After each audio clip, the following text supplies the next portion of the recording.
Olá, o advogado Dr. Carlos Danilo Ribeiro. Pois não, então, passo a palavra ao Dr. Carlos, então.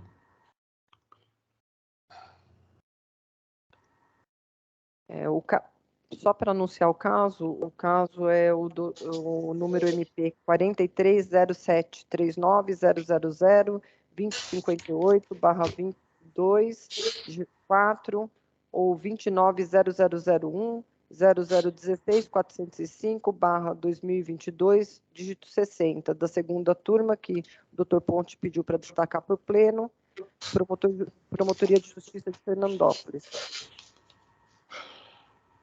Eu vou fazer um breve relatório, senhor presidente, antes de conceder a palavra para o ilustre advogado. Trata-se de expediente instaurado para apurar irregularidades em contratação de empresa promovida pela Prefeitura Municipal de Macedônia. Notícia de contratação com empresa gerida por pessoa condenada por ato de improbidade, consistente na proibição de contratar com o poder público. Diligências realizadas, o promotor de justiça competente solicitou o arquivamento dos autos. Então, eu passo a palavra ao ilustre defensor para que ele possa, na verdade, fazer a sustentação, passando, evidentemente, pela presidência de Vossa Excelência, se assim anuir. Pois não, doutor Antônio da Ponte. Por gentileza, doutor defensor, doutor advogado, por favor.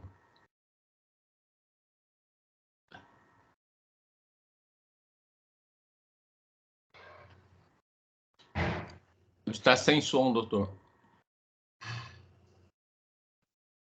Está sem som. Eu estou aguardando sustentação oral monteaprazível. Não é desse aí, Fernandópolis. Perdão. Então... É Carlos Danilo Ribeiro, doutor. Pois não, doutor Carlos Ribeiro. Então, se encontra, doutor Carlos Ribeiro? Doutor João, aparentemente o advogado não está na sala. Mas ele está aguardando no lobby, não? Não, não tem ninguém aguardando no lobby. Então, me parece que seria o caso data vênia de passarmos àquele que está presente. Não é um caso que o advogado se encontra presente. Então, mudar, fazer o... Doutor Antônio, então votaríamos o procedimento do doutor Antônio Carlos da Ponte é o relator e passaríamos, então, depois a outro caso, não seria isso? É melhor. Aguardo. Bom, esse julgamento aí. Pois não. Então, sendo o caso pelo pleno, eu posso passar a coleta dos votos? Colheita dos votos? Vou ler só a emenda, senhor presidente, que eu fiz o relatório, mas eu não cheguei à emenda. Perdão. Pois não, então vamos... Eu pensava equivocadamente que o advogado fosse fazer sustentação oral. Então, a emenda é a seguinte: notícia de contratação com empresa gerida por pessoa condenada por ato de improbidade, consistente na proibição de contratar com o poder público. Diligências realizadas, insuficiência de indícios de participação de condenado na administração da empresa contratada. Investigação que não demonstrou a prática dos fatos denunciados na notícia de fato. Insuficiência de elementos de improbidade administrativa, promoção de arquivamento mantida por seus próprios fundamentos. Homologação, ressalvada a possibilidade de reabertura das investigações na hipótese de surgimento de novas provas. Então, é como eu voto, senhor presidente. Muito obrigado, doutor da Ponte. Então, vamos votar nominalmente. Sim. Doutora Tatiana, como vota? Eu voto com o relator, Excelência. Doutor Bonilha. Também acompanho o relator, senhor presidente. Obrigado. Obrigado, doutor Bonilha. Doutor Saad. Voto com o relator, senhor presidente. Obrigado, doutor Saad. Doutor Pedro Giuliotti, por gentileza. Acompanho o relator, senhor presidente. Obrigado. Doutor Marco Antônio, por gentileza. Com o relator, senhor presidente. Pois não, doutor Antônio Carlos da Ponte já votou. Doutor Calil Filho, por gentileza. Relator, excelência. Pois não, doutor Jurandir Marsura, por gentileza. Com o relator, senhor presidente. Muito obrigado. Eu também acompanho o voto do relator. Então, por unanimidade, foi aprovado o voto do relator, doutor Antônio Carlos da Ponte.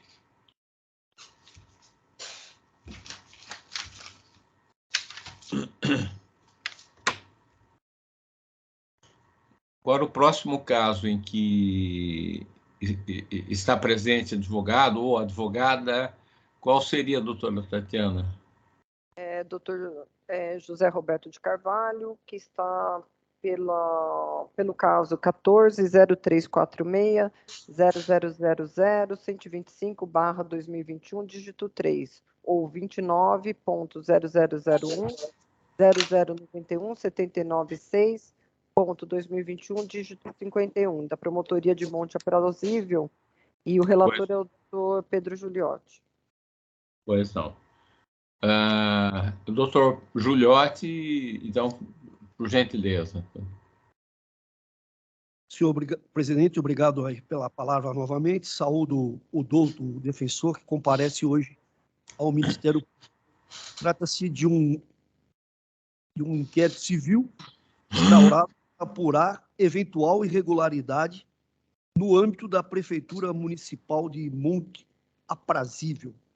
Notícia de problemas na prestação de contas da Santa Casa de Misericórdia referente ao exercício de 2014. Não houve recurso, né? E o procedimento foi encaminhado para homologação não por parte deste egrégio Conselho Superior. É o relatório, senhor presidente. Pois não. Então, obrigado, doutor Júlio. Então, concedo a palavra ao doutor José Roberto de Carvalho para a sustentação. Por gentileza, doutor Carvalho.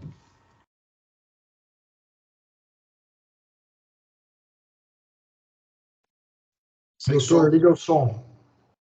O som, doutor. O som, doutor. Tem som, doutor. Doutor, microfone. Microfone. Oi, Pronto. Agora sim. Agora sim. senhor presidente, senhores membros do Conselho Superior do Ministério Público, senhores funcionários. Bem, eu estou embora advogado, mas estou na qualidade de representante de ausência de prestação de conta. Em março de 2021, eu apresentei uma representação dizendo sobre a ausência de prestação de conta de dinheiro público. O município repassa dinheiro para a Santa Casa e a Santa Casa não presta conta desses plantões. Com base 2014, 15, 16, quando era subvenção, a Santa Casa não prestava conta dos plantões médicos. Simplesmente mandava uma nota fiscal escrito resumidamente o que era plantões no mês tal, material cirúrgico, médico e tantos dias de cada mês. Isso foi quando subvenção, onde o tribunal ia lá, fiscalizava e canetou essa nota fiscal, certo? Os relatórios do Tribunal de Contas 2014, 15 e 16. Vocês me permitem eu fazer uma pequena leitura do que o tribunal falava? Da ausência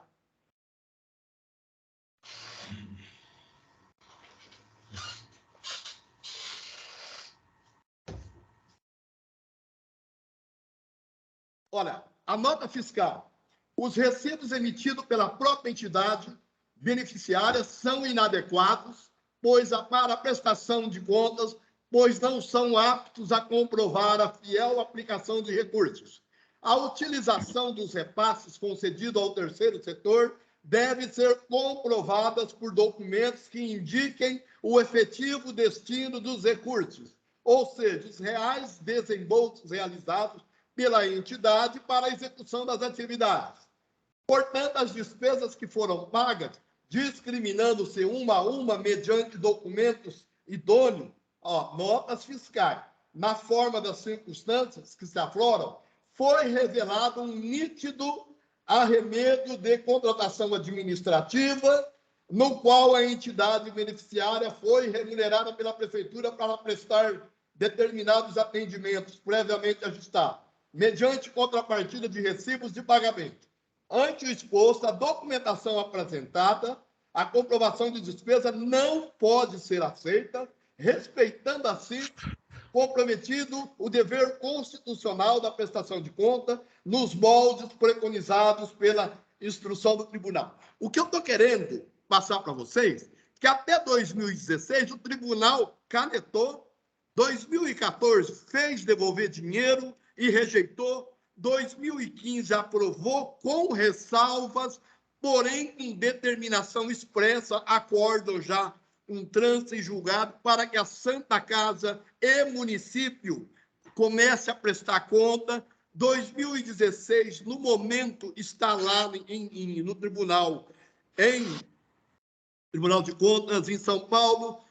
Agora, a sequência que eu quero que vocês entendam, 2017 parou, como o tribunal condenou, 2017, usaram a lei de termo de cooperação, a 13.019, o ano de 2017 foi prestado conta dos plantões médicos. Está na prefeitura, encaminhei para a promotora de Monte Aprazível através de mídia, que eu não sei o porquê não está no processo digital. Agora, quando eu uso o termo farra, eu quero dizer continuidade. Em 2018, mudaram para pregão, licitação, contratação. Quer dizer, a nota fiscal que no passado o Tribunal de Contas condenou, voltou a ser emitida nos mesmos moldes, né, o modus operandi de não prestar conta. Embora a lei do pregão, da licitação, fala que não há exigência de prestar conta, mascarou, colocou outra roupa de legalidade e a farra de ausência de prestação de conta voltou.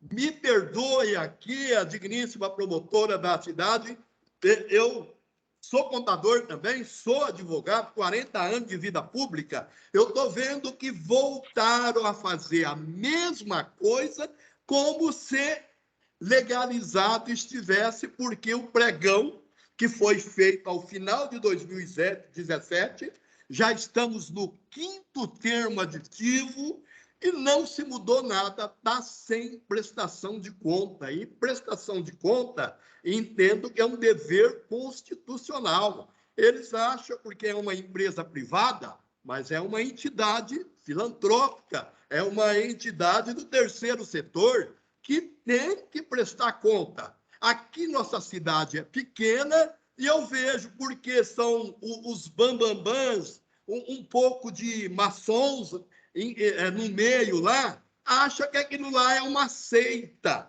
que não se pode vazar nada, não se pode falar nada para a população e permanece até data de hoje sem prestar conta. É essa a minha preocupação. Fui vereador no passado, eu cobrava isso, fui irmão da Santa Casa, 2017 a 2021, também sempre cobrando isso aí, e agora eu trouxe para o Ministério Público as contas de 2016, está no tribunal para ser julgado ainda, com um apartado para analisar essa ausência de prestações de conta. Me perdoe aí se eu extrapolei meu tempo, tentei resumir, né? Que o meu problema aí, aliás, é o problema de todo mundo que quer prestação de conta. Então, era isso. Eu gostaria não, requeiro, né, como está pedido aí, que rejeitassem esse arquivamento e determinasse a comarca para outro representante do Ministério Público averiguar com mais detalhe o inquérito. Muito obrigado pela atenção. Obrigado ao senhor doutor José Roberto Carvalho. Eu devolvo a palavra ao ilustre relator, por gentileza. Doutor Giuliotti. Muito obrigado, senhor presidente. Novamente, saúdo o representante pela sua manifestação, mas aqui cabe um esclarecimento inicial. O representante falou de pregão de 2017, falou das contas de 2016 e até das contas de 2018. Esse inquérito ele apura exclusivamente as contas do exercício de 2014.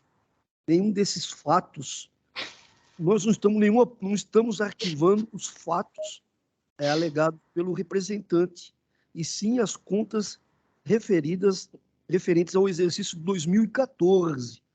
Provavelmente, com relação aos fatos citados pelo representante, deve haver um outro inquérito instaurado pela zelosa promotora de justiça. Inquérito civil instaurado para apurar eventual irregularidade no âmbito da Prefeitura Municipal de Monte Aprazível. Notícia de problemas na prestação de contas da Santa Casa de Misericórdia, referente ao exercício de 2014. Prova de que o ilustre promotor de justiça analisou a situação apontada pelo Egrégio Tribunal de Contas do Estado de São Paulo. A administração que adotou medidas concretas para a solução dos pontos indicados, inclusive com procedimento para devolução da quantia apontada pela Corte de Contas, com pedido de parcelamento. Prática adotada pelo ente hospitalar, que é um outro fato também desta apuração. Contratação de médicos via pessoa jurídica, que não destoa do que tem sido feito por outras entidades e, via de regra, admitido pelo Tribunal de Contas, desde que não configure delegação da gestão administrativa a terceira empresa especializada. Informação de que, não obstante censuráveis as falhas, os setores técnicos foram uníssonos em afirmar que não caberia condenação de devolução dos valores transferidos, posto que convergentes com os fins pré-determinados, não havendo desvio de finalidade ou prejuízo ao erário, sem embargo de recomendação à Prefeitura de Monte Aprazível para que aprimore seus procedimentos de controle dos recursos repassados, de modo a permitir verificação de conformidade entre o montante aplicado e os serviços efetivamente prestados. Determinação para que a Santa Casa, em futuros ajustes, providencie que os comprovantes de despesa notabilizem-se pela transparência e não mais sejam emitidos em seu nome, de forma a viabilizar a exata aferição de compatibilidade entre os gastos e o objetivo da subvenção, bem como modicidade dos preços, com aplicação do numerário em conta corrente específica nos termos das instruções do Tribunal de Contas do Estado de São Paulo, número 01/2020, sob pena de rejeição de futuras contas em caso de reincidência da conduta aqui objetada. Ausência de prova de prejuízo ao erário ou desvio de conduta por parte de algum funcionário público. Situação em análise que, desacompanhada de outros elementos de convicção, a sugerir má-fé, não caracteriza ato previsto na Lei 8.429 até aqui. Prova da que a entidade é regularmente fiscalizada pelos órgãos de controle, nada impedindo a responsabilização em outros feitos, 2017, 2018, 2016, citados aqui pelo representante, ainda em andamento. Conclusão que guarda relação com o conjunto probatório produzido. Aplicação da súmula 38 desse egrégio Conselho Superior. Promoção de arquivamento mantida por seus próprios equipamentos. Homologação, ressalvada a possibilidade de abertura de investigação na hipótese de surgimento de novas provas, reiterando que essa investigação é sobre as contas de 2014. E nessas contas de 2014, o promotor não encontrou nenhuma irregularidade, as irregularidades são sanadas e o próprio Tribunal de Contas tomou as medidas necessárias. Com relação às medidas, o pregão de 2017, 2018, 2016, não consta nenhuma informação nesses autos. É assim que eu voto, senhor presidente. Muito obrigado, doutor Giuliotti. Alguém deseja se manifestar ou passamos à colheita de votos? Vamos passar a colheita de votos. Então, doutora Tatiana, por gentileza. Pois não, eu voto com o eminente relator. Muito obrigado. Doutor Bonilha, por gentileza. Senhor presidente, também acompanho o voto do digno relator. Obrigado. Muito obrigado, doutor Bonilha. Doutor Saad Maslum, por gentileza. Voto com o relator. Muito obrigado, doutor Saad. Doutor Pedro Giuliotti, já é o relator. Doutor Marco Antônio. Com o relator, senhor presidente. Muito obrigado. Doutor da Ponte. Eu voto com o relator, senhor presidente. Muito obrigado, doutor da Ponte. Doutor Calil Filho, por gentileza. Eu também voto com o relator que bem analisou a questão. Muito obrigado. Doutor Jurandir Marsura, por gentileza. Com o relator, senhor presidente. Muito obrigado. Eu também acompanho o voto do relator. Então, por unanimidade, o voto do relator, doutor Pedro de Jesus Giuliotti, foi aprovado, por unanimidade. Muito obrigado ao doutor José Roberto Carvalho pela presença. Então, está encerrado o julgamento. Ok, muito obrigado aí pela atenção. Muito obrigado ao senhor. Obrigado, doutor. Vamos passar, então, ao próximo julgamento. Doutora Tatiana. Sim, o próximo julgamento, o advogado é o doutor Danilo Antônio Amaral, o relator é o doutor Saad Maslum, e o procedimento é o procedimento MP 14-0695-0000-766/2021, dígito 2, ou 29.0001.013, 6085.2021, dígito 64. Muito obrigado, doutora Tatiana. Com a palavra o doutor Saad Maslum, por gentileza. Obrigado, senhor presidente. Só para saber se, gostaria antes de saber se o doutor advogado está presente, se ele vai fazer a sustentação. Doutor Danilo. Boa tarde a todos. Primeiramente, eu não sou advogado, eu estou na qualidade de representante.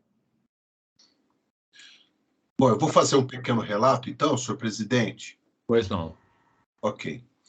Trata-se de procedimento instaurado para apurar eventual ato de improbidade administrativa decorrente de suposto descumprimento por parte do Centro Estadual de Educação Tecnológica Paula Souza, o CETEPS, da Lei 12.257 de 2011, a Lei de Acesso à Informação. Segundo consta, notícias de recusa de acesso à documentação consistente em registro de conversas pessoais estabelecidas entre a aluna da ETEC de Ibaté e o representante, professor da instituição, através do aplicativo WhatsApp, mencionada pela autarquia nos autos da reclamação trabalhista número tal, da primeira vara do trabalho de São Carlos. Foram realizadas diligências pela Promotoria de Justiça, foram prestados esclarecimentos pela autarquia, e referente às solicitações do autor da representação, que é o senhor Danilo Amaral, e regular andamento dos procedimentos instaurados perante a ouvidoria da instituição. É o relatório.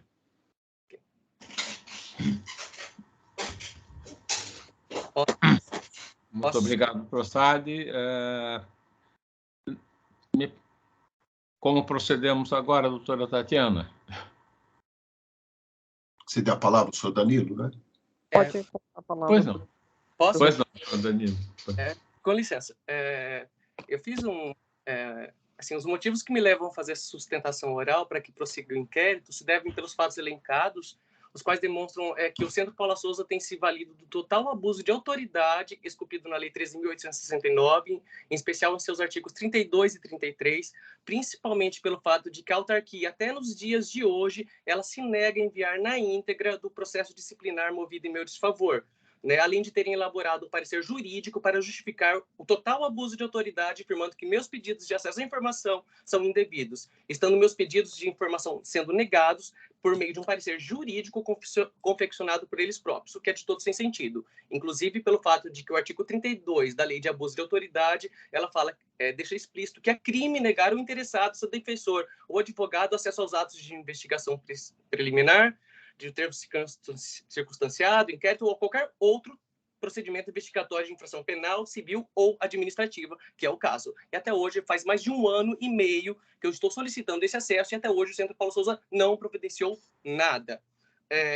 Além disso, eles estão, por meio de um parecer jurídico confeccionado por eles próprios, exigindo o cumprimento de obrigação, inclusive o dever de fazer sem expresso amparo legal, o que, salvo o melhor juízo, também é crime de acordo com a Lei de Abuso de Autoridade. Com relação aos fatos todos, eu deixo claro que após a apuração preliminar, finalizada em julho de 2018, apuração no qual se apurou em tese infrações disciplinares envolvendo 2 funcionários, o que sabemos de já que não ser verdade, porque a apuração só foi realizada em meu desfavor, o outro funcionário sequer foi citado. Além disso, foi movido um dossiê sigiloso que estaria fazendo publicações indevidas contra a Prefeitura Municipal em minhas redes sociais, o que é de todo absurdo, porque ainda mais quando nós temos ciências das palavras da ministra Carmen Lúcia sobre inconstitucionalidade quanto à produção de dossiês por determinado órgão de governo, o que foi noticiado dias atrás.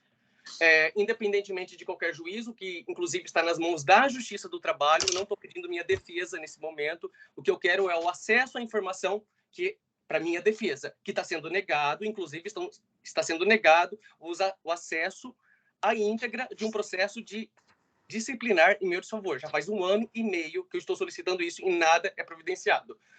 Fato é que em fevereiro de 2019 restou constatado que teriam praticado todas as irregularidades possíveis, inclusive o diretor da unidade escolar, por meio de determinado ofício, solicitou na época que a autarquia cortasse a minha cabeça, que tomasse em meu desfavor todas as medidas legais cabíveis, haja vista tudo que havia sido constatado por determinada comissão de apuração, que temos conhecimento que também nada apurou.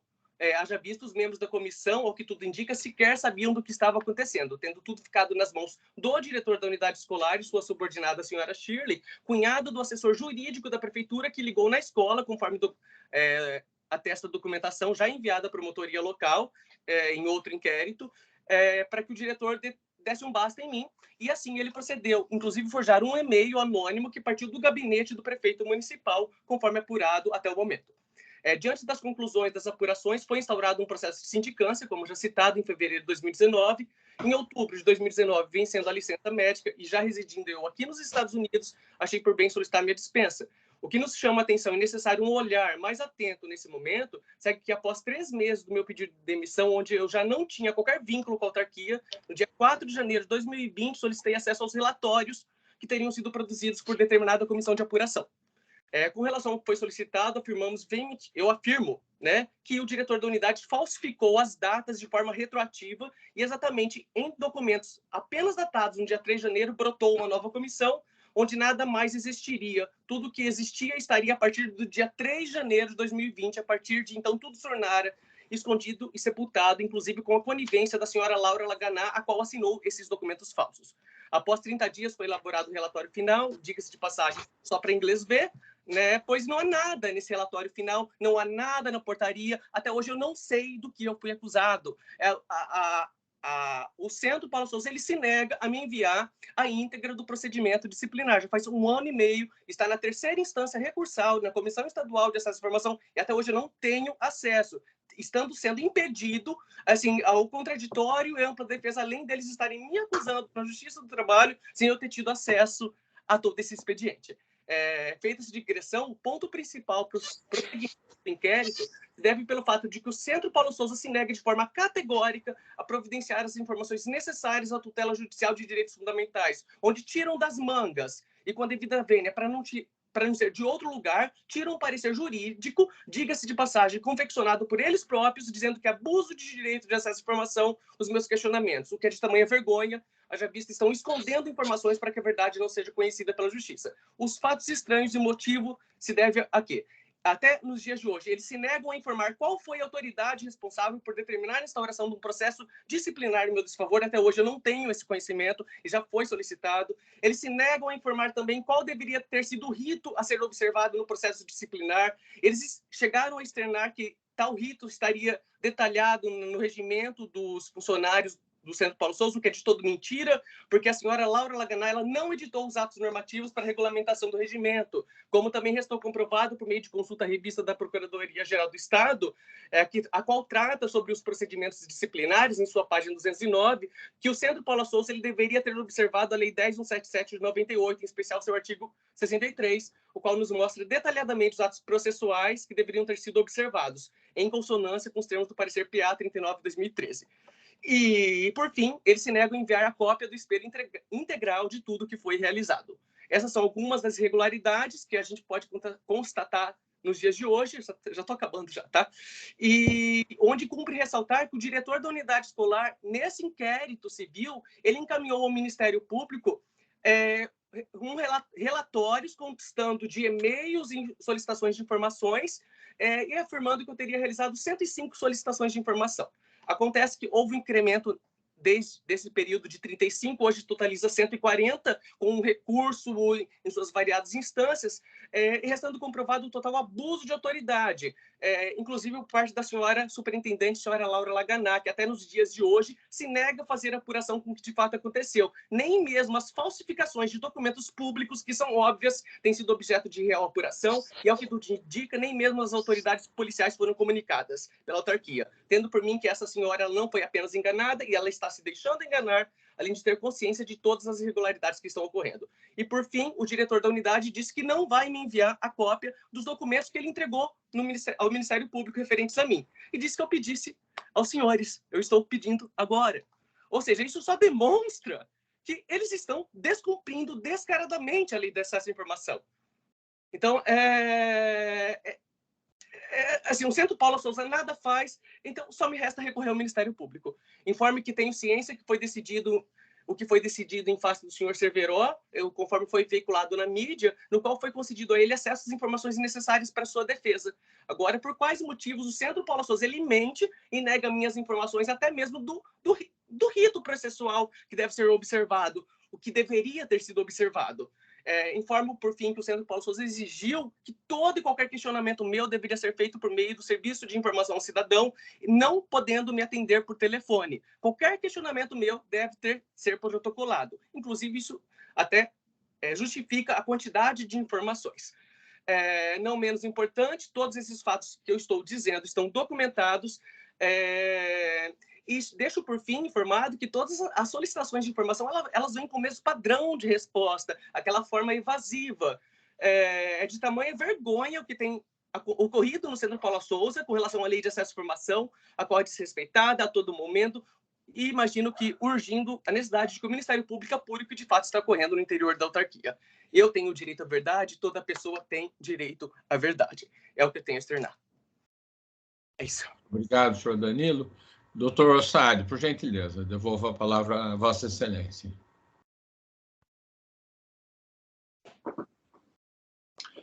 Senhor presidente, eu vou retirar de pauta. Pois não, doutor Ossari.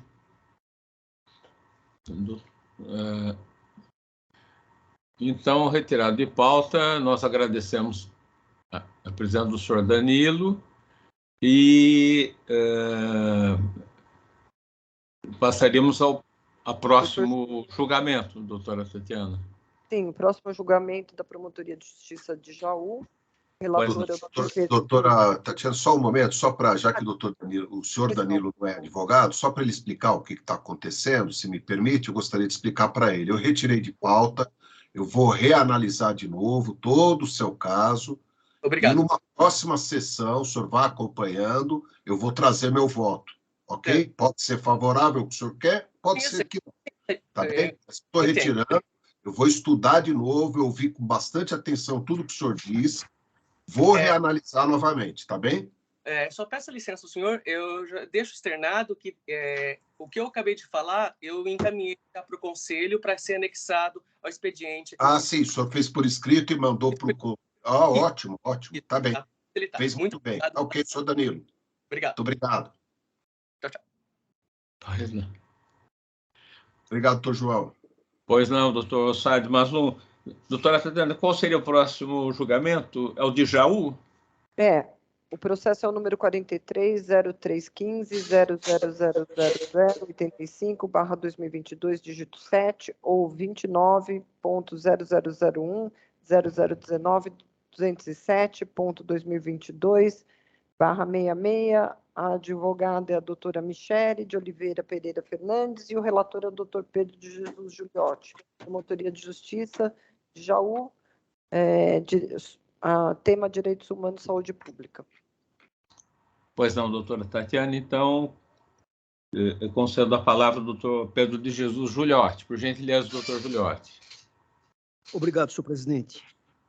Trata-se de recurso interposto contra a decisão que arquivou notícia de fato subscrita por Iraci de Araújo Desorze e outros, na qual os interessados relataram que procuraram o Hospital Amaral Carvalho e a Santa Casa de Jaú para a realização de uma cirurgia de uma retirada de tumor maligno, a representante Iraci. Abordagem cirúrgica em mama e axilas, Luciene. Câncer de próstata, Luiz Antônio. Retirada de lipoma nas costas, Luiz Gustavo. Rinoceptoplastia, Maica. Câncer de intestino, Maria Joana. E câncer de próstata, Nelson. Ocasião em que teriam discordado e assinar documento anuindo com eventual transfusão de sangue, já que isso vai de encontro à consciência religiosa de todos. Postulam a reconsideração da decisão e deixou de instaurar inquérito civil, determinou o arquivamento do expediente como medida de prevenção de futuras violações contra direitos humanos de pacientes, testemunhas de Jeová. No mérito, sustento os recorrentes que é incontroverso o fato de que há recusa de atendimento médico de pacientes testemunhas de Jeová nos hospitais denunciados, quando solicitam um tratamento sem uso de transfusão de sangue, em razão de seus princípios e convicções religiosas e bíblicas. Alegam ainda que os documentos de internação são discriminatórios e que os hospitais se recusam a transferir o paciente para outro hospital e se recusam até mesmo a inserir os nomes dos pacientes no sistema de regulação de vagas do Estado de São Paulo, CROSS, colocando a alta como opção. Instado a se manifestar, o Hospital Amaral Carvalho informou, em síntese, que não impede por nenhum meio a realização de procedimento cirúrgico a paciente testemunhas de Jeová, cabendo ao médico e ao anestesista a decisão acerca da realização da cirurgia em respeito a um dos princípios fundamentais da classe médica, que é a sua autonomia. Esclareceu ainda que, caso não tenha sido identificado, junto à equipe médica do local, profissional apto a realizar o atendimento sem transfusão de sangue, o paciente é reinserido no CROSS, Central de Regulação de Ofertas e Serviços de Saúde, para ser atendido em outro hospital. Alega que não existe discriminação e intolerância religiosa nos procedimentos de internação adotados pela instituição, que são padronizados e certificados por organização externa. Por fim, alega que nunca recusou atendimento por conta da religião de seus pacientes. Por sua vez, a Santa Casa de Jaú informou que a instituição não recusa o atendimento a pacientes testemunhas de Jeová. No entanto, não conta em seus quadros com equipe médica apta tecnicamente a realizar o tratamento médico sem transfusão de sangue. Tampouco dispõe de recursos para efetuar medidas secundárias de estimulação medular de produção dos componentes sanguíneos aceitas pelas testemunhas de Jeová.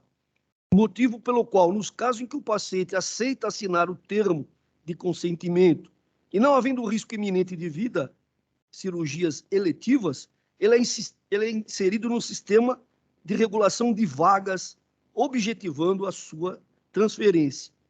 Todavia, nos casos de pacientes graves, que correm risco iminente de vida, e os médicos se posicionam que o único meio adequado à preservação do paciente, e o mesmo se nega a assinar o termo de consentimento, o hospital ingressa com ação judicial a fim de obter liminarmente autorização para a realização de transfusão sanguínea para salvar a vida do paciente e que não utiliza documentos de internação discriminatórios. O feito foi distribuído à ilustre promotora de justiça, doutora Lijane Rodrigues Bueno, quem deferiu a representação, sustentando que não restou comprovada qualquer irregularidade no atendimento prestado pelo Hospital Amaral Carvalho e pela Santa Casa de Jaú aos pacientes, que são testemunhas de Jeová, não subsistindo quaisquer danos efetivos ou potenciais a direitos ou interesses difusos, coletivos ou individuais homogêneos. Inviável, segundo a promotora, a douta promotora, a instauração de inquérito civil ou mesmo o ajuizamento de ação civil pública. Insistindo na necessidade de atuação ministerial para a investigação de eventuais irregularidades, recorrem os representantes do indeferimento, pugnando pela adoção de providências.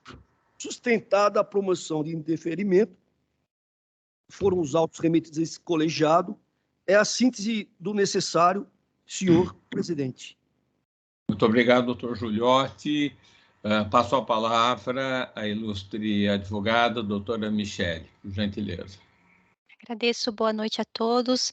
Excelentíssimo senhor conselheiro presidente, em nome de quem cumprimento todos os nobres conselheiros presentes nessa Câmara hoje.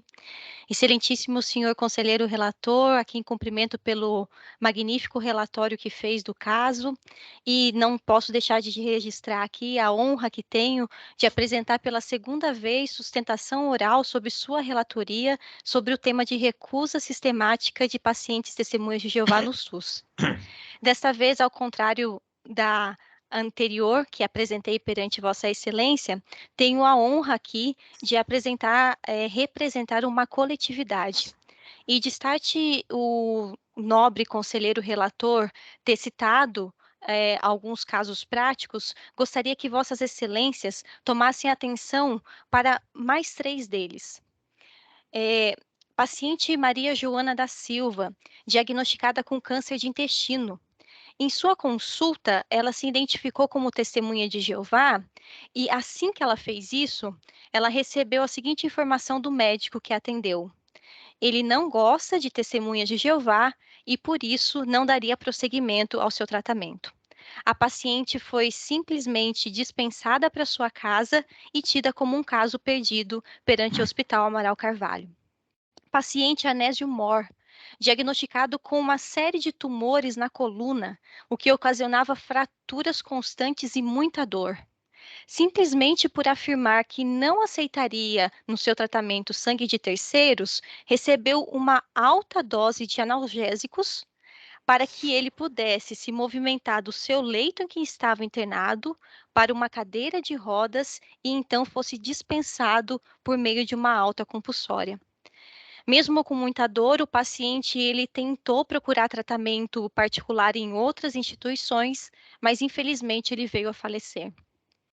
Paciente Hermínio Quaglia, uma testemunha de Jeová de 84 anos, internada com uma fratura de fêmur.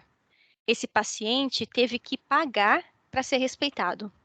Na ala SUS da Santa Casa de Jaú, ele não podia fazer qualquer anotação de recusa quanto ao sangue no seu termo de consentimento livre esclarecido. Mas na ala particular, o paciente não teve maiores problemas e foi simplesmente operado pelo diretor clínico da Santa Casa de Jaú, sem o uso de transfusão de sangue. Eu pensei esses casos, excelências, para retratar nessa breve sustentação oral, porque eles são um retrato claro da recusa administrativa perpetrada pelos hospitais públicos de Jaú.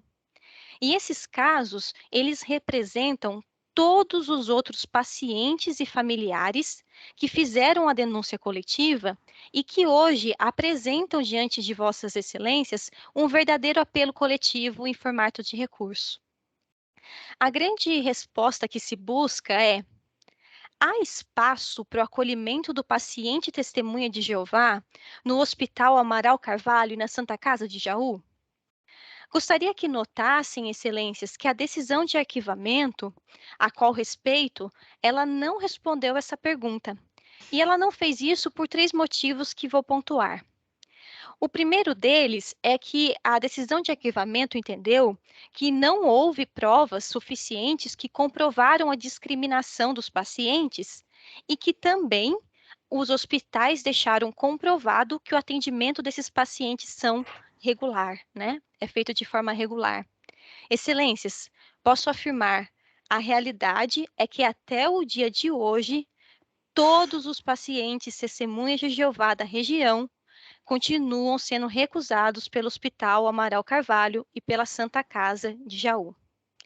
Além disso, os denunciantes, eles apresentaram nos autos seus depoimentos pessoais, suas fichas médicas, as folhas 22 e 36, onde consta claramente que a dispensa foi porque se identificaram como testemunhas de Jeová. Registraram também e colocaram nos autos as suas reclamações na ouvidoria dos hospitais e do SUS. Entretanto, tais provas foram consideradas insuficientes diante da simples afirmação dos 2 hospitais de que as denúncias não correspondiam à verdade. Na valoração das provas, a simples alegação desses hospitais, sem qualquer outra prova documental ou testemunhal, não pode prevalecer diante das robustas provas que foram produzidas.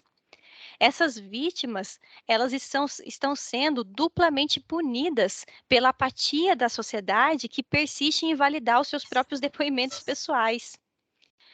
Gostaria de pontuar que não gozam os hospitais de presunção de veracidade, como se fossem uma casta superior e a simples palavra ou argumentação estivesse acima da palavra dos pacientes, dos documentos, do prontuário, da palavra dos advogados e até do Ministério Público. É por isso que as provas juntadas, elas devem ser plenamente consideradas e valoradas. O segundo ponto, excelências, é que o arquivamento da douta promotoria considerou que o termo de consentimento padrão não violaria os direitos do paciente.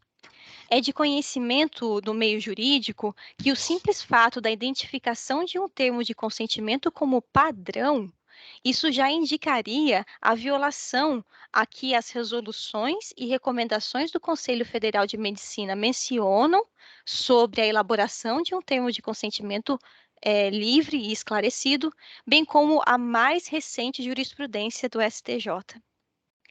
Excelências, é importante que se destaque aqui que o paciente testemunha de Jeová, ele não intenciona não assinar o termo de internação, não assinar o termo de consentimento livre e esclarecido, ou faz uma reclamação rasa, dizendo que só se necessita de um mero espaço em branco para que eu assente a minha recusa.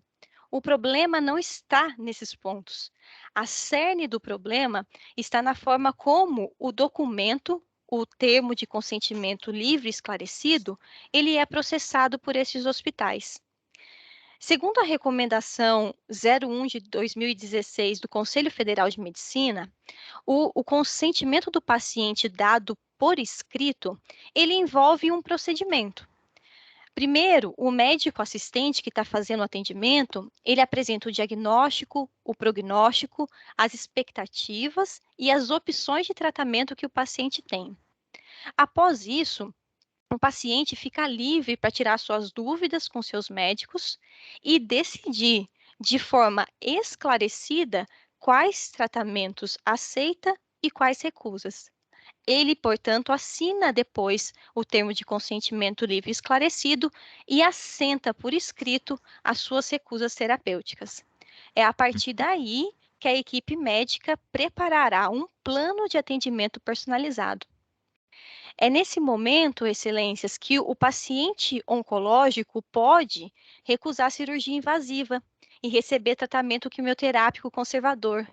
É nesse momento que o paciente oncológico terminal pode optar por não fazer uma quimio ou radioterapia invasiva, mas receber um tratamento de conforto e paliativo. É nesse momento que o paciente diabético pode optar por não amputar um dos seus membros, mas receber antibióticos potentes. É nesse momento, excelências, que a grávida de feto anencéfalo pode optar pelo aborto. Mas então, por que motivo o paciente testemunha de Jeová tem como única opção a alta hospitalar? Não existe para esses pacientes tratamentos conservadores, não existem tratamentos paliativos, não existem tratamentos para dor na espera da transferência? Enquanto recusas de cunho pessoal, elas são encaradas como uma escolha justificável, a decisão de uma recusa terapêutica em razão da religião, princípio este garantido constitucionalmente, é encarado como um ônus pela sociedade e pelas equipes médicas. É pelo direito de acolhimento que esses pacientes lutam e desejam contar com a ajuda do Ministério Público. E acolhimento, excelências, não é uma palavra desconhecida do sistema público de saúde brasileiro, que já acomodou direito de outras minorias em protocolos específicos. Cito uma delas. O SUS, ele realiza cirurgia e tratamento integral para redesignação sexual, o que inclui cirurgia plástica mamária e até mesmo a reversão de uma cirurgia feita anteriormente. Os pacientes testemunhas de Jeová, eles desejam apenas ser acolhidos como tal minoria foi acolhida. Não se pede aqui nenhum tipo de tratamento desigual ou para além das estruturas desses mencionados hospitais. Até mesmo porque, excelências, nos autos, o Hospital Amaral Carvalho, ele informou, como bem foi dito no relatório do nobre relator, que esse hospital, ele faz mais de 17 mil cirurgias anuais e que se trata do único hospital filantrópico oncológico com certificação ONA. Por outro lado, a Santa Casa de Jaú, também denunciada, realizou cirurgia em paciente idoso, como citamos acima, nas suas próprias dependências pelo seu diretor clínico. Será que não há espaço para o atendimento do paciente testemunha de Jeová nessas 17 mil cirurgias performadas?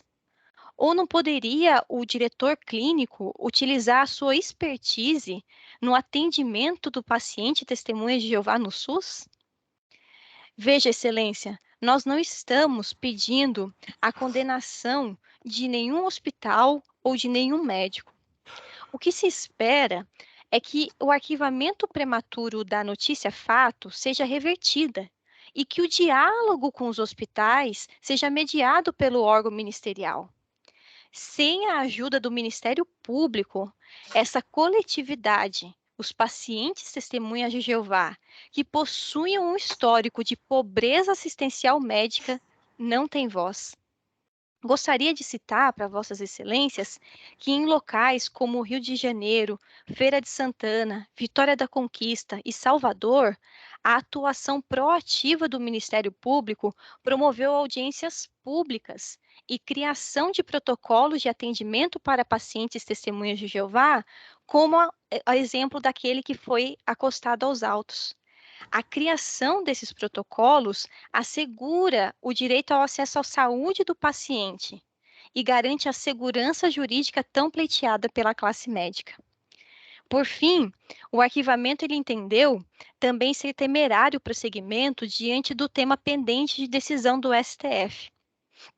Acontece que, ao determinar a repercussão geral do tema 1069, o ministro relator Gilmar Mendes, ele não determinou o sobrestamento de todos os casos relacionados ao tema.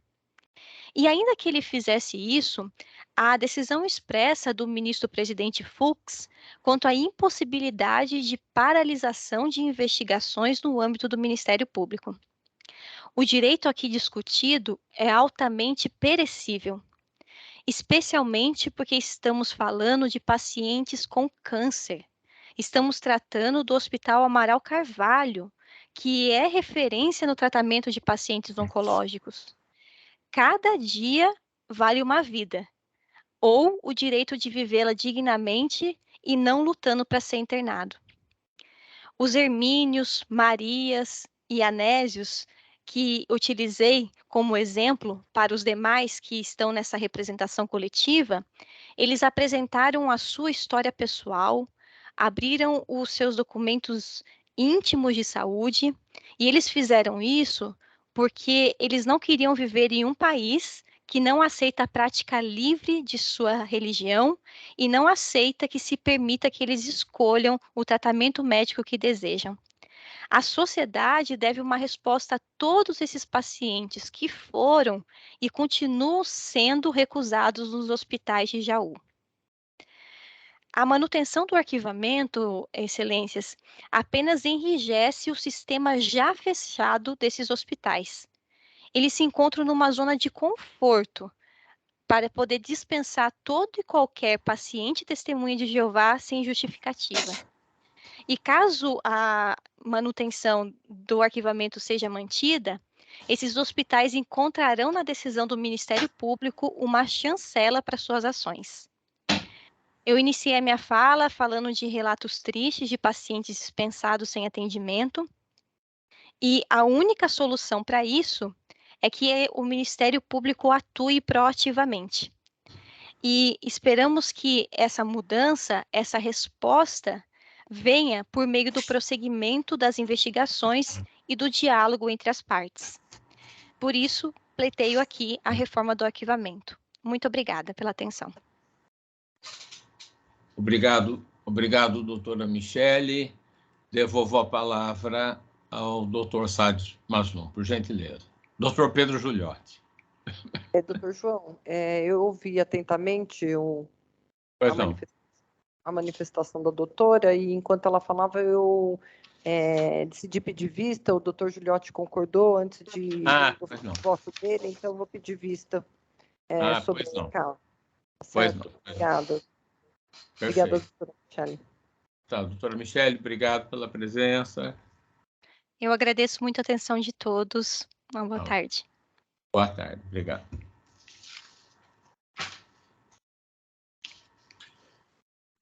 Desculpe, mas não teria que o doutor Giuliotti dar o voto dele antes de alguém pedir vista? Porque ele não chegou a dar o voto, né? Ele fez o relatório, mas ele eu falei com ele aqui que eu pediria vista, ele achou melhor assim, eu pedi vista antes, porque ele também quer refletir melhor no voto dele. Tá bom. Tá bem, obrigado. Então, se me permitem uma sugestão, apenas para encaminhamento, talvez fosse o caso do próprio relator retirar de pauta, de fato, um pedido de vista, sem que o relator tenha apresentado voto, soa um pouco estranho. Talvez, se me permitem a sugestão e a ponderação, fosse a hipótese do próprio doutor Giuliotti, enquanto relator, retirar o processo de pauta para reanalisar, apenas a guisa de sugestão. Sim, porque eu receio que, nesse caso, vai haver uma transferência de atribuição para o caso, né? Quer dizer... Tá certo. Concordo. Concordo. Também estou de acordo. Também não. Estou de acordo. Então, o doutor Giuliotti retirou de pauta, né? É Perfeito. Isso. Tá bom. Ok. Então, agora passamos ao procedimento que o doutor Bonilha é o relator, não é isso? A minha ideia é manter isso. Exatamente, senhor presidente. É o CIS 140279 00000015-2021, dígito 1.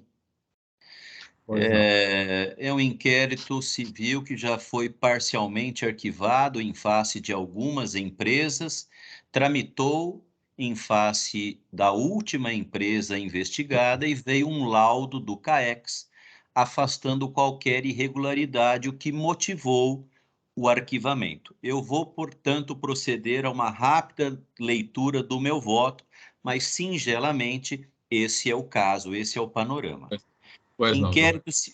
Inquérito civil instaurado a partir de representação que se insurge contra a implantação de 6 empreendimentos imobiliários nas ruas Alves Guimarães e Capote Valente.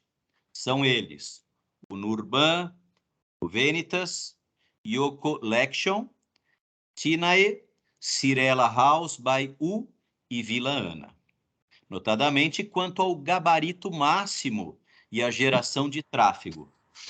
Foi instaurado o inquérito civil específico para a apuração das irregularidades urbanísticas referentes ao último empreendimento, além de comunicadas as possíveis infrações ambientais para a Promotoria de Justiça do Meio Ambiente.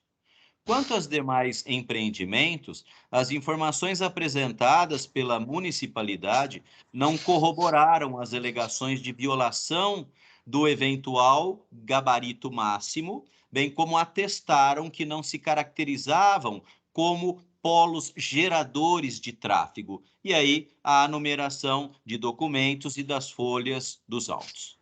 Após o parcial arquivamento, o procedimento teve seguimento com as investigações apenas quanto ao empreendimento denominado Vila Ana, e sobreveio um laudo confeccionado pelo CAEX, que conclui pela inexistência de irregularidades no referido empreendimento. E aí são apontadas as folhas dos autos. Não há, portanto, justa causa para a continuidade das investigações e para a propositura de ação civil pública. Portanto, estou aqui homologando o arquivamento promovido pela Promotoria de Justiça de Origem.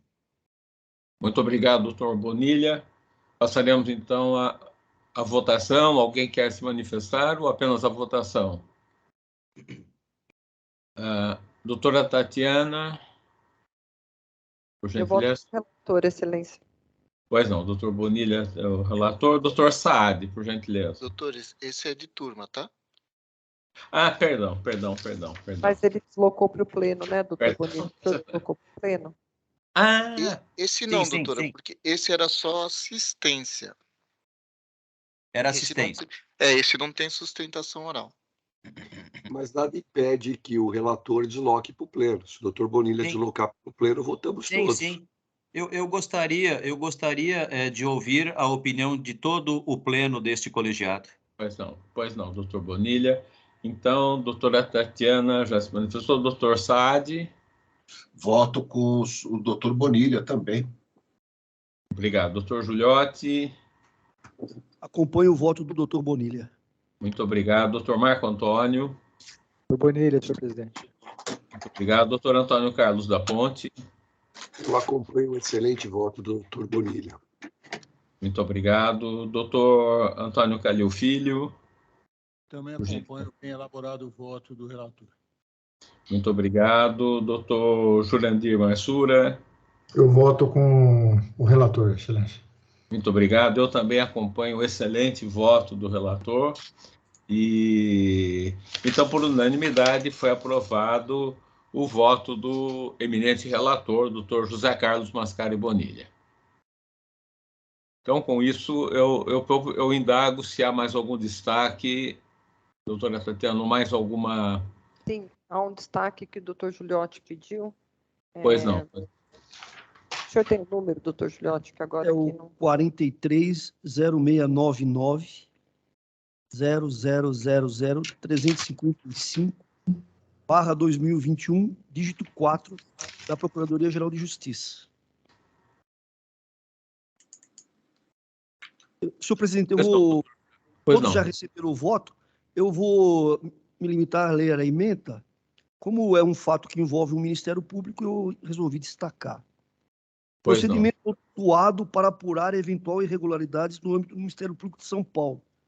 Notícia de supostas condutas indevidas de promotor de justiça feitas por pessoas por ele processadas, valendo-se de elementos de prova produzidas por sua ex-companheira. diligências realizadas, esclarecimentos prestados, imputações que não foram demonstradas, informação que houve investigação e arquivamento na assessoria de competência originária criminal e na Corregedoria Geral pelos mesmos fatos, ausência de prova de má-fé ou dolo caracterizadores de ato de improbidade administrativa até o presente momento, desnecessidade de intervenção do Ministério Público, promoção de arquivamento mantida por seus próprios fundamentos, homologação, ressalvada a possibilidade da reabertura do expediente na hipótese do surgimento de novas provas. Muito obrigado, doutor Gilhote. Alguém quer se manifestar ou podemos passar à votação? Doutora Tatiana. Eu voto com o eminente relator, excelência. Obrigado. Doutor Bonilha, por gentileza. Sim, também acompanho o voto do relator. Obrigado. Muito obrigado, doutor Bonilha. Doutor Saad Maslum, por gentileza. Voto com o eminente relator. Muito obrigado, doutor Gilhote. Doutor Marco Antônio Ferreira Lima, por gentileza. Senhor presidente. Muito obrigado, doutor Antônio Carlos da Ponte. Eu voto com o relator, senhor presidente. Muito obrigado, doutor Antônio Calil Filho. Também voto com o relator, senhor presidente. Muito obrigado, doutor Jurandir Marsura. Eu acompanho o voto do doutor Gilhote. Muito obrigado. Eu também acompanho o muito bem elaborado, excelente voto do doutor Pedro de Jesus Gilhote. Então, por unanimidade, foi aprovado o voto do relator. Mais algum destaque, mais alguma sustentação, doutora Tatiana? Essas eram as únicas com destaque e pedido de sustentação. Pela ordem, senhor presidente, me parece que o doutor Jurandir também tem um caso envolvendo promotores, é isso, doutor Jurandir? Tem um caso envolvendo promotores da competência originária e um advogado que disse que ia fazer sustentação oral, né? Só que ele não pediu a sustentação, quer dizer, ele pediu nas razões e disse que ia fazer, né? Eu até anotei, tem aquela possibilidade de anotar lateralmente, né? Fazer uma informaçãozinha lateral. Então, eu destaquei que o advogado pretendia fazer a sustentação oral. Mas ele não o fez, né? Se os senhores quiserem, eu posso ler, estou com o voto aqui. Acho que seria interessante, doutor. Interessante? Perfeito. Não, pois não. Interessante. Então, por favor, obrigado, doutor Antônio Carlos. Doutor Jurandir, por gentileza, então. Tá.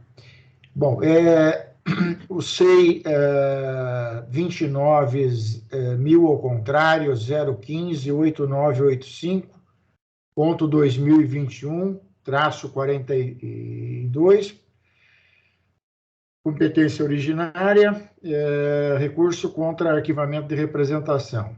O recorrente é Maurício Betito Neto, advogado. O objeto é a apuração de eventual conduta ímproba dos promotores de justiça Nelson de Barros O'Reilly Filho e Hernani de Menezes Vilhena Júnior. Posso resumir? Vocês querem, ou preferem que eu leia na íntegra? É um pouco longo o voto. É só uma questão, doutor Jurandir. Sim, salvo engano, o doutor Hernani é assessor do Procurador-Geral de Justiça. E o arquivamento foi feito por ele, não foi colocado, não foi designado o doutor João para apreciar o caso. Quem fez foi o doutor João. Perdão, isso que eu ia, desculpem interrompê-lo, eu estou me recordando, fui eu, né, doutor Jurandir? Sim, foi o doutor João. Então, não sei também se eu me devo declarar impedido, agora ou não? Qual entendimento? Provavelmente, né? Sim. E aí o doutor Jurandir é o relator, Não, mas eu não posso ser... eu não posso presidir, eu acredito, né? Exatamente. Então, quem seria quem assumiria, então, a presidência? Eu acho que o doutor Calil passa a presidência para mim. O doutor Antônio Carlos Aponte? Não, o doutor Calil. O doutor Calil é mais... É o doutor Calil, é isso. Perdão. Então, eu assumo a presidência e dou a palavra ao relator para que resuma o seu voto. Tá. Então, um resumo do voto, né? Ok.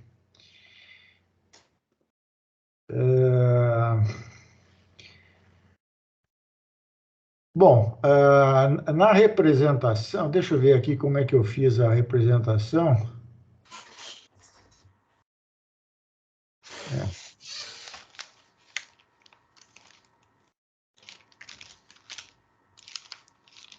Bom, a representação, em resumo, diz que os promotores de justiça representados tentam prejudicar sua vida pessoal e profissional de advogado, cometendo atos gravíssimos por represália e retaliação,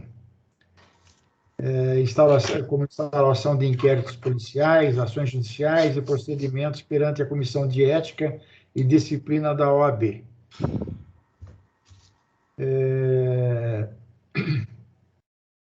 Em razão das condutas narradas, o noticiante solicitou a instauração de investigação criminal em face dos representados. E, no contexto da petição, citou o artigo 11 da Lei 8.429, de 92, pugnando pela apuração de atos de improbidade administrativa.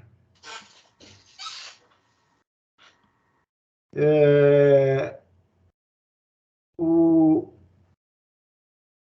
excelentíssimo senhor Procurador-Geral de Justiça, em exercício, no caso, né, houve por bem promover o arquivamento da representação por ausência de justa causa para instauração de inquérito civil, sustentando que as condutas dos promotores de justiça representados foram pautadas pelo dever funcional e formatadas dentro dos parâmetros legais.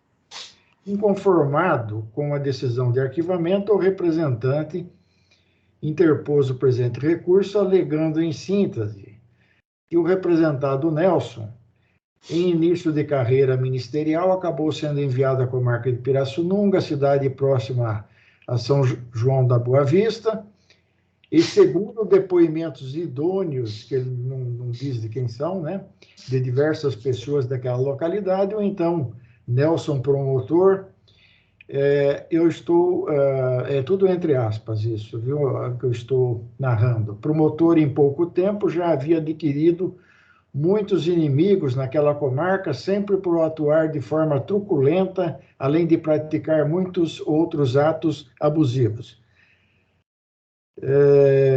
Fecha aspas, aduzindo que, nova aspas, a cisânia existente entre as partes em tela denota em especial ao promotor Nelson, do ano 2004, próximo passado, não entendi por que próximo passado, 2004, mas ipsis literis, tendo sido abruptamente intensificada a partir do ano de 2017.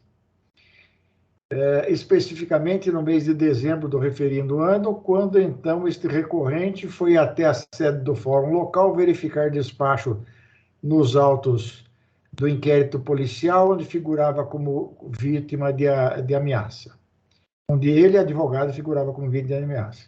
Todavia, Nelson, aproveitando-se da oportunidade, distorceu e criou fatos inexistentes e realizou uma denúncia absurda contra minha pessoa por apropriação indébita por 4 vezes. De maneira inexplicável, a malograda denúncia foi recebida e, ao final, eis que conseguiu induzir o magistrado a erro, sobreveio uma condenação em primeira instância. E, em sede de recurso de apelação, este recorrente foi absolvido pelo Tribunal de Justiça de São Paulo. Fecha aspas, nova aspas. que, a partir da atuação truculenta, parcial e pessoal do recorrido Nelson nesses autos, deflagrou-se uma inimizade capital entre as partes, conhecida publicamente junto à comarca originária. Requer que se dignem a analisar os autos retroreferenciados e constatar a irregular atuação do parqueiro recorrido. Com a chegada do também recorrido Hernani de Menezes Vilhena Júnior, permissa vênia, a situação bélica pré-existente piorou consideravelmente. Foi nesse contexto que Nelson passou a utilizar seu colega de função Hernani para também perseguir esse causídico, de forma covarde, sempre sob o manto do Ministério Público de São Paulo. Fecha aspas. Assevera que, nova aspas, os inquéritos policiais instaurados contra este causídico recorrente, por ambos recorridos, por crimes contra a honra, é uma violação às prerrogativas dos advogados. E que, fecha aspas, e que, nova aspas, as evidências probatórias que justificaram o manejo das representações criminais em desfavor dos recorridos, ainda que absurdamente arquivadas pela Procuradoria-Geral de Justiça, encontram respaldo jurídico processual nas atuações regulares, parciais e com interesses pessoais de ambos requeridos. Ao final, pugna pelo provimento do recurso para que seja determinada a instauração de inquérito civil e ou ação civil por improbidade administrativa em desfavor dos recorridos. É o relatório. Figura-se acertada, em caso, a decisão de arquivamento, ora submetida à revisão deste colegiado, desmerecendo guarida data vênia o recurso interposto.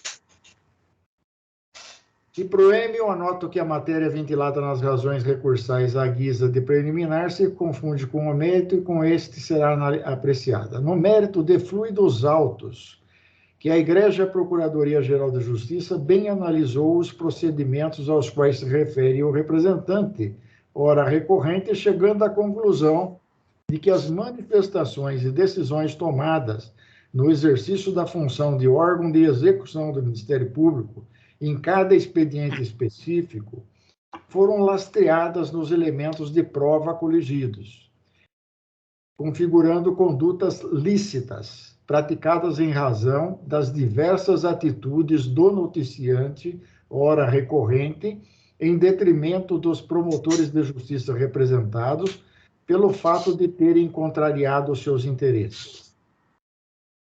Vale ressaltar que, sobre os mesmos fatos versados aqui, na esfera criminal, as representações foram arquivadas por decisão da douta Procuradoria-Geral de Justiça, o que foi devidamente homologado pelo Egrégio Tribunal de Justiça do Estado de São Paulo.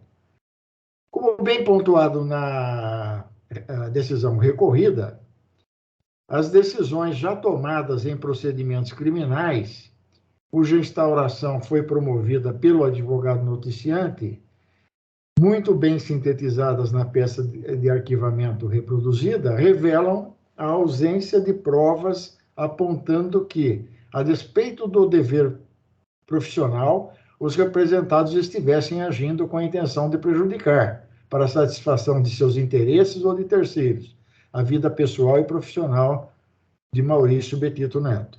As próprias manifestações e decisões emanadas dos representados em procedimentos e processos submetidos aos seus crivos, no exercício de suas funções, também esclarecidas no corpo da peça de arquivamento reproduzida, indicam que foram tomadas de acordo com os elementos de prova apresentados em cada expediente. Na espécie dos autos, não houve ofensa ao patrimônio público, desvio de recursos ou violação grave, dolosa aos deveres de honestidade, imparcialidade, legalidade e lealdade às instituições, razão pela qual não se vislumbra a prática de ato de improbidade administrativa em quaisquer de suas modalidades, afigurando-se inexistente justa causa para a instauração de inquérito civil e ou ação civil pública na forma pretendida pelo recorrente. Ante exposto, voto pela homologação do arquivamento da representação. Alguém tem alguma questão de ordem ou podemos passar à votação? Se não houver nenhuma questão, passamos à votação. Doutora Tatiana. Eu voto com o relator e parabéns pelo bem lançado voto dele. Pois não. Conselheiro Bonilha. Eu também acompanho o voto do digno relator. Doutor Saad, por gentileza. Acompanho o excelente voto do relator. Doutor Pedro de Jesus Giuliotti. Eu também acompanho o excelente voto do relator. Doutor Marco Antônio. Relator, senhor presidente. Doutor Antônio Carlos da Ponte, por gentileza.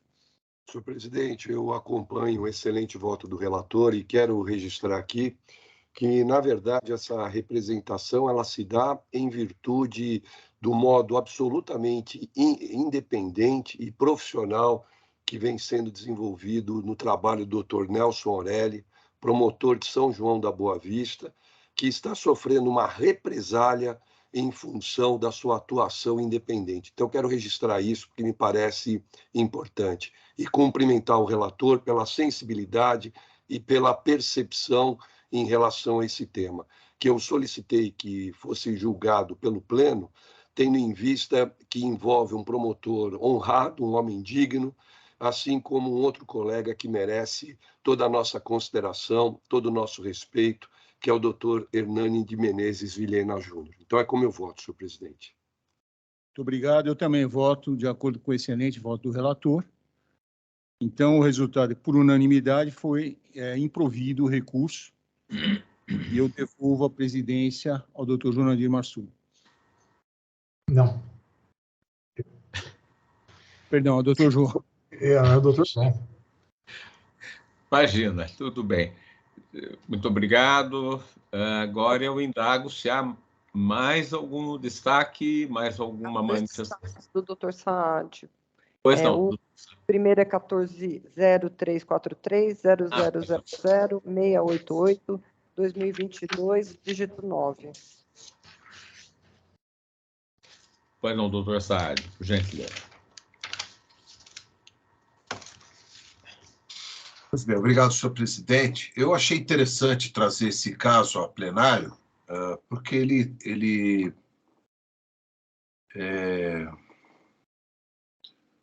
só um pouquinho aqui.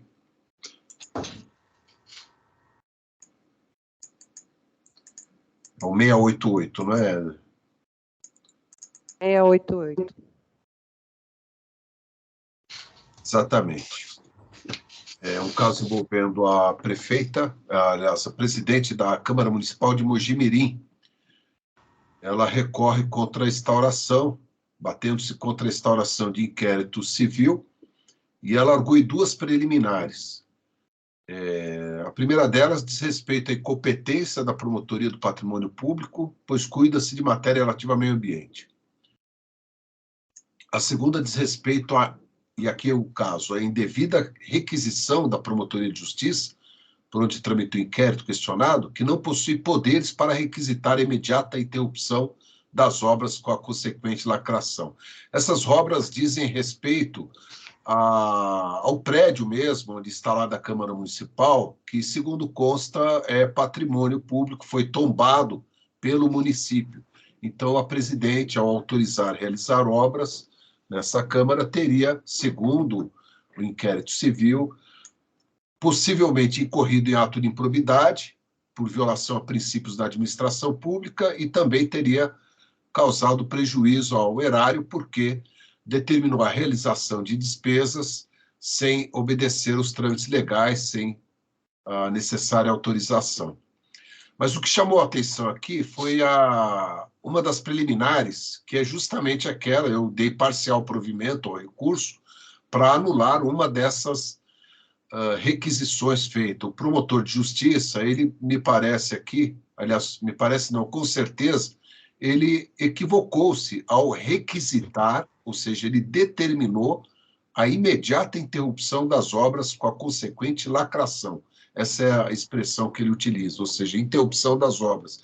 Ele determinou a interrupção das obras, coisa que eu coloco aqui no meu voto, que ele não poderia fazer. Certamente ele incorreu num equívoco, deve ter utilizado muito mal, deve ter empregado mal essa palavra, talvez ele quisesse dizer recomendação. Como todos nós sabemos, o promotor pode, sim, está na nossa lei orgânica, está também nos demais atos que regulam o inquérito civil, ele pode fazer recomendações. Ele recomenda, justifica porque está recomendando um determinado procedimento ao agente público, fixa um prazo razoável para que essas providências que ele está recomendando sejam realizadas. A recomendação deve ser clara e objetiva, com fundamentação adequada, exposição das razões fáticas e jurídicas. Todavia, neste pleito, neste recurso, eu dei provimento parcial apenas para anular, tornando sem efeito a requisição constante na portaria, ou seja, onde o digno promotor de justiça requisita a imediata suspensão das obras.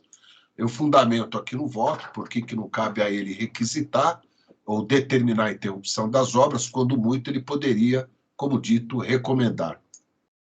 No mérito, eu neguei provimento, nego provimento ao recurso apresentado, porque despender recursos públicos para reformar ou alterar imóvel tombado, assim procedendo sem observância das normas pertinentes, sem autorização do órgão competente, é prática que, em tese, enseja perda patrimonial, malbaratamento ou dilapidação dos bens ou haveres do município, podendo configurar ato de improbidade administrativa previsto no artigo 10 caput e, notadamente, nos incisos 9º e 11 da Lei 8.429, já com as alterações da lei nova, da Lei 14.230. O mesmo vale, é óbvio que, nesse caso, o promotor caberá a ele comprovar a efetiva ocorrência de improbidade, o dolo subjetivo, o elemento subjetivo, que é o dolo, inclusive no caso de lesão ao patrimônio e também no caso de eventual violação, possível violação a princípios da administração pública,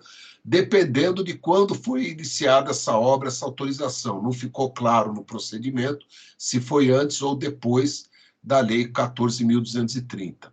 De qualquer modo, seja antes ou depois, o artigo 10 caput, já com a nova legislação incidindo, poderia sim configurar em tese, mas isso o promotor, obviamente, vai apurar no trâmite do inquérito civil por ele instaurado.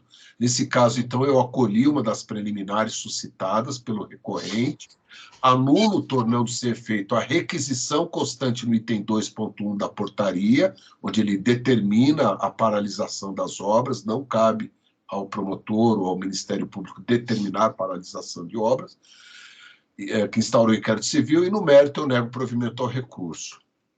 É como voto, senhor presidente. Aliás, o voto, ele na íntegra, né, ele é um pouquinho longo, está à disposição de todos, certamente todos já tiveram acesso a ele. Muito obrigado. Muito obrigado, doutor Saad. É do pleno ou é turma, doutora Tatiana? Esse eu trouxe para o pleno, ele era de turma, mas eu segui a linha do doutor da Ponte e eu trouxe para o pleno justamente pela questão interessante, onde o promotor toma uma medida que eu entendo que não é cabível. Pois não. Alguém quer se manifestar antes da votação? Ou... Podemos passar à votação. Doutora Tatiana, por gentileza. Sim, eu já tinha lido o voto do doutor Saad, concordo plenamente, parabenizo pelo bem lançado o voto e voto no mesmo sentido. Muito obrigado. Doutor Bonilha, por gentileza. Eu também acompanho o voto do relator, digno relator, doutor Saad Maslon, a quem cumprimento pelo voto. Muito obrigado, doutor Saad. Doutor Giuliotti, por gentileza. Eu também acompanho o voto do doutor Saad, um especialista aí na área do patrimônio público. Muito obrigado. Doutor Marco Antônio. Lúcido e didático Voto que acompanho, senhor presidente. Muito obrigado, doutor Marco Antônio. Doutor Antônio Carlos da Ponte, por gentileza. Eu acompanho, senhor presidente, o excelente voto do relator. Muito obrigado. Doutor Antônio Calil Filho, por gentileza. Também acompanho o excelente voto do relator. Muito obrigado. Doutor Jurandir Norberto Marsura, por gentileza. Eu parabenizo o relator, a quem acompanho, com muita honra. Muito obrigado. Eu também acompanho o magnífico voto do doutor Saad Mazloum, sempre trazendo luz e sempre trazendo seus conhecimentos e aqui ao nosso convite, viu? Está de parabéns. E então, por unanimidade, foi aprovado o voto do doutor Saad Mazloum. Obrigado. Doutora Tatiana, temos mais algo? Doutor Saad tem mais um. Sim, por Qual fim, que é o último, é o do Dr. Saad também, é o 430699 0000 100, dígito 2021, dígito 7. É o CEI 290001 0086 769.2022, dígito 74. Muito obrigado. E devolvo a palavra ao doutor Saad Mazloum, por gentileza. Está sem som, doutor.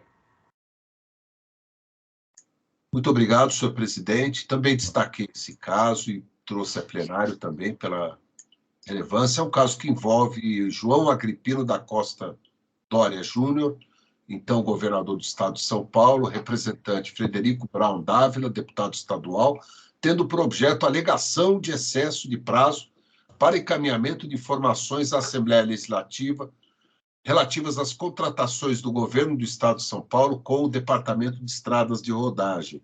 O objeto é exatamente esse. Ele imputa ao governador do estado excesso de prazo para encaminhamento. Os documentos e as informações foram encaminhadas. Todavia, segundo o representante, deputado, houve um excesso no prazo. A promoção de arquivamento e indeferimento da representação, após aquelas diligências preliminares, trouxe para os autos a justificativa apresentada pelo governador do estado, pelo representante, pelo secretário de Logística e Transporte do estado, e justificaram com a complexidade dos documentos encaminhados, que deveriam ser encaminhados, mas que houve o efetivo encaminhamento das informações solicitadas, e nesse sentido está o ofício encaminhado também pelo Departamento de Estradas de Rodagem diretamente ao deputado estadual representante. Ou seja, fora os documentos e as informações encaminhadas pelo governador do estado, antes disso, o próprio DR já havia encaminhado também informações ao deputado estadual. E aqui eu justifico, coloco também no fundamento, eventual atraso, segundo justificativas apresentadas, decorreu da complexidade da análise da documentação solicitada e do expressivo tamanho de arquivo em PDF, o que, como bem ponderado na respeitável decisão de arquivamento do senhor Procurador-Geral de Justiça, não induz por si só a conclusão de prática de conduta ímproba, má-fé ou descaso. Enfim, não verificados indícios de atos que pudessem caracterizar enriquecimento ilícito do agente público na órbita de atuação originária da Procuradoria-Geral de Justiça, artigo 9º da Lei 8.429, nem mesmo que pudessem dar ensejo à lesão patrimonial ao erário, artigo 10, ou violação dolosa por ação ou omissão a princípios da administração pública. Então, nesse caso, eu voto também, acompanho, portanto, a promoção, o indeferimento da notícia de fato e a homologo. Esse é meu voto, senhor presidente. Muito obrigado, doutor Saad Mazloum. Alguém deseja se manifestar ou podemos passar à votação? Então, vamos passar à votação. Doutora Tatiana. Eu voto com o relator, excelência. Obrigado. Doutor Bonilha, por gentileza. Também acompanho o digno relator. Muito obrigado, doutor Saad. Doutor Giuliotti, por gentileza. Também acompanho o voto do relator e parabenizo, né, por ele trazer esses casos, por destacar esses casos para o plenário, para conhecimento de todos. Muito obrigado, doutor Julião. Doutor Marco Antônio. Relator, senhor presidente. Muito obrigado. Doutor Antônio Carlos da Ponte. Eu acompanho o relator, senhor presidente. Obrigado. Doutor Antônio Calil Filho. Também acompanho o relator, cumprimentando-o. Muito obrigado. Doutor Jurandir Norberto Marsura. Eu voto com o doutor Saad, cumprimentando. Muito obrigado. Eu também acompanho mais uma lição do doutor Saad Maslum, estampada nesse voto, esse excelente voto. Então, por unanimidade, foi aprovado o voto do doutor Saad Maslum. Doutora Tatiana, qual é o próximo? Bom, salvo o melhor juízo, acho que terminamos os destaques, os pedidos de sustentação, salvo o melhor juízo, a menos que os colegas tenham algum outro destaque a fazer. Alguém deseja se manifestar ou mais alguma participação na sessão? Me parece que não, então...